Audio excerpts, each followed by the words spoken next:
blasting, billowing, bursting forth with the power of 10 billion butterfly sneezes. This is Wine, Money, and Song. And if you want an insider's view of the wine industry, and if you're interested in learning about wines in different wine areas, please subscribe. So, as I've said before, I went to New York recently, and I attended the 50th, it would be the 50th anniversary of Seagram, Chateau, and Estate forming. If it was 50 years ago, I'm trying to think what year it would be. What year would it be if it was 50 years ago? 1975. So it would have been in 1975, Seagram, Chateau, and Estates was formed. And to give an understanding why Chateau and Estate was formed, it's two or three pronged. First of all, in the early 70s, the Bordeaux wine market collapsed, which meant wines that were selling for $600 a case, all of a sudden was selling for $250 a case 6 months later. The entire market fell out. Now, why did the Bordeaux wine market fall out? While the rest of the wine market really didn't. The reason for that was back in the early 70s, wine started to grow rapidly. And all of a sudden, there was great interest in buying wineries and in California especially. And a lot of big companies like Coca-Cola, Pillsbury, and at the time, Pillsbury owned Burger King, or they were the main owners of Burger King, and they thought that wine was going to be a big thing, that they were going to sell it in Burger King. You know, you're going to get your Whopper and you're going to have a glass of wine with it. That's what was in their mentality. And all these big conglomerates, Coca-Cola bought Sterling, bought BV, bought a bunch of wineries. They got involved with Cinzano, Martini and Rossi, and a lot of big corporations. So it was a period of speculation.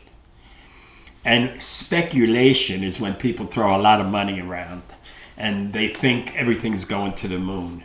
So a lot of wineries were purchased and a lot of money went into these wineries.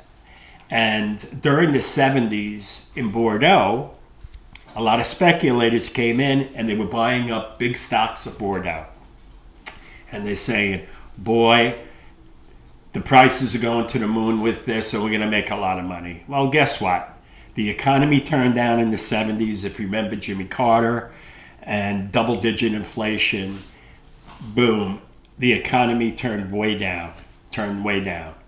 And so did the sales of Bordeaux wines. So all of a sudden, all these speculators who weren't serious investors were stuck with all this inventory, and they didn't know what to do with it.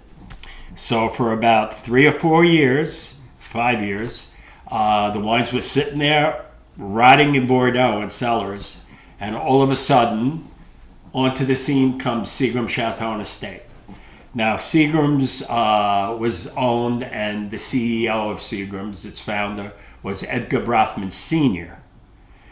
And Edgar Bronfman Sr. was the largest distiller in the country, multi-billionaire. But every time he went to a restaurant, he would look at a bar and he would see that all those liquor brands were his. But he didn't have any of the big wine brands. He didn't have the famous wines. He wanted his name on the famous wines. So he hired Ab Simon, who had worked for Austin Nichols, which was the big importer of Bordeaux wines at the time. And Austin Nichols went bankrupt when the whole market crashed. So there were a lot of wines sitting around. So he told Ab Simon, he says, I want you to import the finest wines, especially Bordeaux and Burgundy, and I'm giving you a blank check. I want you to go to France, because you have relationships from Austin Nichols, and I want you to buy the greatest wines in the world, and I want you to put my name on them. And when I go to Lutece, La Bernardin, the Four Seasons, I want to see my name on the back of that label. Ego does a lot when you have billions, you know? I want my name on there. So Ab Simon went over there. He already had the relationships, but he had this blank check that he could buy whatever he wanted. So he went over there, and they were starving. They hadn't done business. They saw Ab come over with his blank checkbook there, bottomless pit, and all of a sudden, Ab's buying hundreds of cases, thousands of cases. And he saved some of those wineries. He saved some of them, and even to this day, the children of those estates, their fathers tell stories how Ab Simon came in and Seagram's saved us, that we didn't go bankrupt. So that's the background, how Seagram Chateau and Estate got started. And they hired brilliant people to work for them, namely me.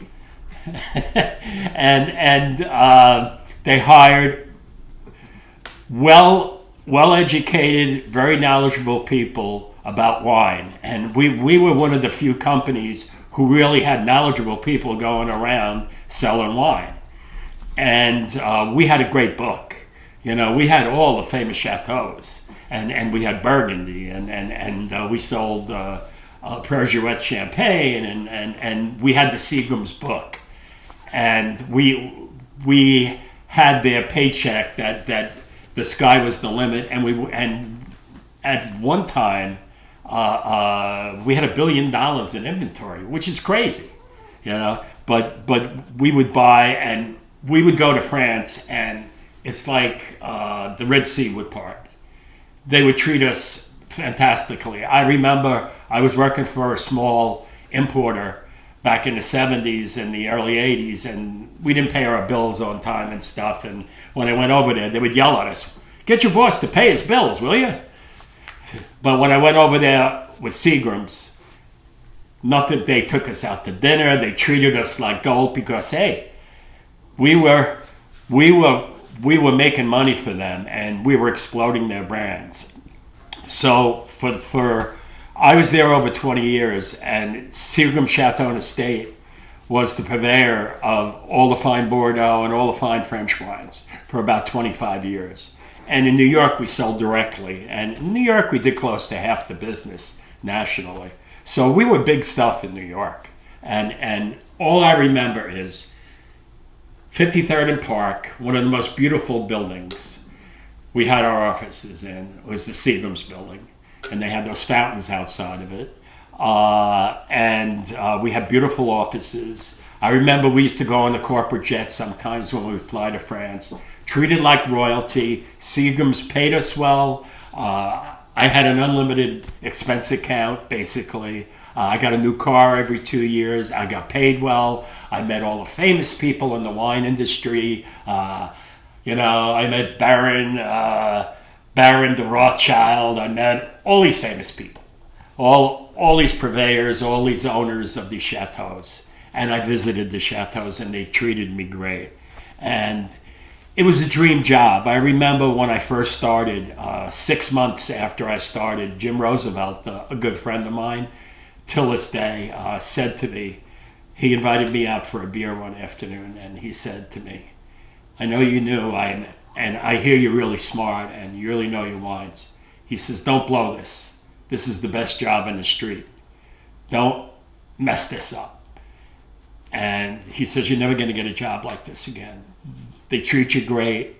There's not that much heavy pressure on you, and they treat you fantastically." And he was right. And I didn't mess it up. I stayed there for 2 decades and had a great career, have great memories. And when I went back for this lunch, Stephanie Kane, who was the assistant to John Laird, who ran National Chateau and Estates, my boss, Maurice Latigo, ran New York, Metro New York. And we had great people who we worked for, Ab Simon, Sam Bronfman Jr., and just my travels, traveling to France all the time, eating in the best restaurants. and talking with all the people and being back together for this lunch and seeing all the people who made it possible, it was great. And I identify myself as being in the wine business, and it had a big effect, and it's part of my persona.